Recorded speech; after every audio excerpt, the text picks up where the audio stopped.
What's going on? Jake here with Uncommon EDC. Today we're going to be checking out the Tuya Wrath V2. This is the second Tuya knife we've checked out on the channel, and so far I've been very impressed with both. The first was the Tuya Strength, and that one was an integral. I was really impressed with just the precision, the attention to detail, had an ultra premium feel to it. And with this knife, the Tuya Wrath V2, what I was most impressed with is that they were able to maintain that premium feel and that high level of execution at wildly different price points. So the Tuya Strength came in at $440. You can get this knife in this configuration for $189, and some of the other configurations as low as $179. So no matter which one you go with, it's going to end up being less than half the price of the Tuya Strength. So still a premium price point, but much more affordable, much more accessible, and you're still getting a premium knife with premium materials and just that high level of execution that we kind of came to expect after checking out the Tuya Strength. And so I've been pretty impressed with this one as well. The knife itself is a frame lock, and you can see we have really nice access to that frame lock with some generous jimping there that's not overly aggressive, chews up your thumb type jimping. It's just kind of perfectly there, grabby, but not overdone. And this was designed by Dave Warren.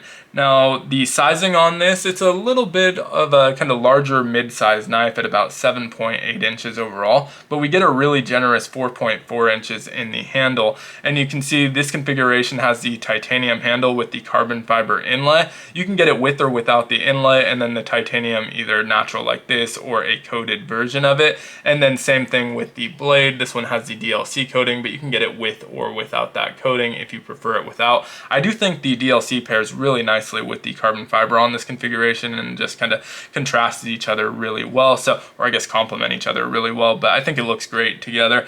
Now, 4.4 inches on the handle and pretty smooth no matter which one you go with. The texturing's pretty smooth, but it's fairly grabby. You got that jimping in the frame lock that offers a little bit to the grip, and then a little bit more on the spine that's pretty subtle. It's not overly aggressive. I think this jimping is probably more so for utilizing the front flipper than as a landing spot for your thumb, although it does offer a little bit of bite there to hold your thumb in place.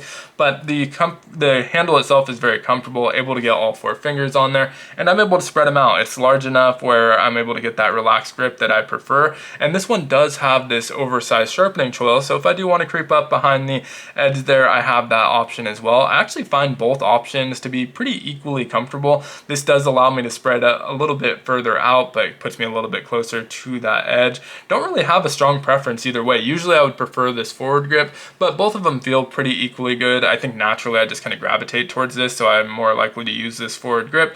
But if you are staying back behind that pivot, I do think it offers a similar ergos where very comfortable, doesn't feel super off balance, although I do feel a little bit more balanced being in front of the pivot than behind it, but doesn't feel off balance or anything, and just has a natural fit with no hot spots. So really enjoy the ergos on this knife. Now the blade is a drop point style blade, S90V on the steel, and then we get that DLC coating on this version, which I'm a huge fan of DLC coating, by far my favorite coating type for a blade. I think it looks really great, and obviously can offer a little bit of protection from corrosion and things like that with it, but mostly just an aesthetic thing. Now we get S90V underneath that, so if you get the non-coated version, you get S90V, great steel choice at that price point, and it has this beautiful compound grind on here. So we have a flat grind up at the tip to give us a little bit more strength in the tip, and then our belly has this beautiful hollow grind so that we have a little bit more of a slicey belly, and so really kind of excels well in both roles. And then obviously have that really universal blade shape in the drop point style blade.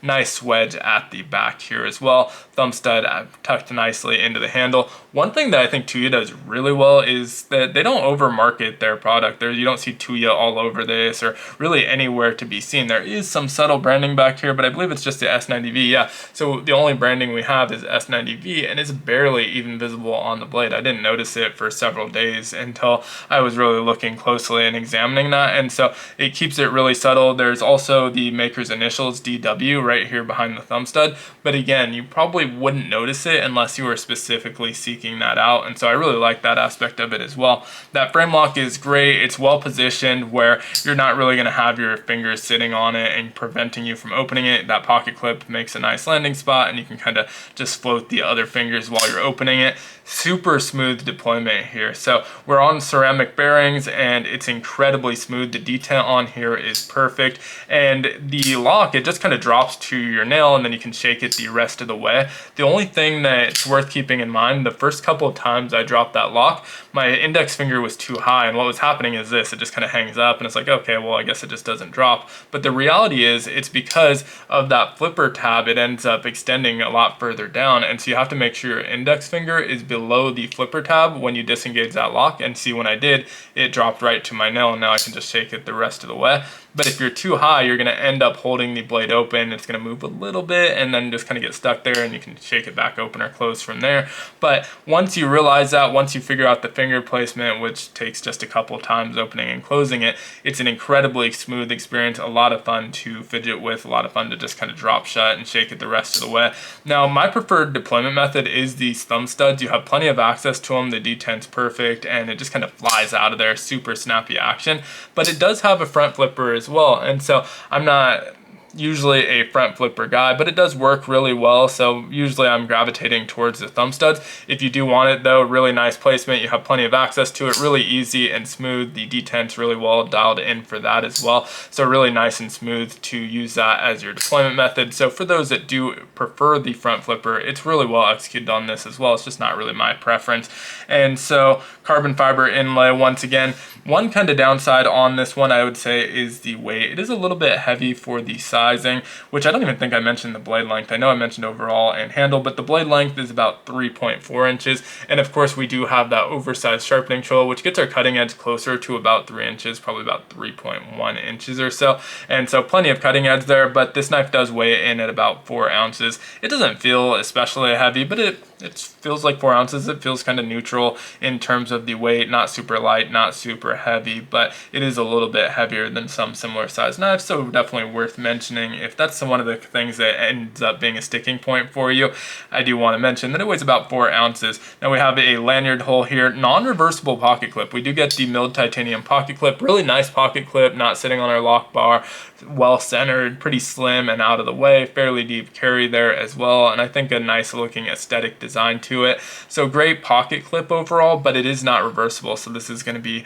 right hand tip up carry only, and that is usually pretty typical with a frame lock. I don't know if they offer left hand versions or not, so definitely something you'll want to look into if you are looking to pick this up and you're a lefty. But overall, again, came away really impressed with this one, maybe even more so than the strength. The strength was extremely impressive and just a great knife with really premium materials. You had that integral build, which requires a great level of precision. You had those one-off pocket clips that are randomized with your order, and so a lot of really cool things, and it felt like a very premium knife, but you come to expect that at that $440 price point. At this $189 price point, this one really feels to me like it's punching a little bit above its weight class, and they could get away with charging, you know, $250 for a knife like this. And so at $189, it really feels like you're getting a bargain, even though you're still paying that premium price point. But would love to hear your thoughts on this one down in the comments below. As usual, if you enjoyed the video, consider liking, commenting, subscribing, or checking out some of my other videos. All help the channel out a ton, and I hope you have a great one. Take care.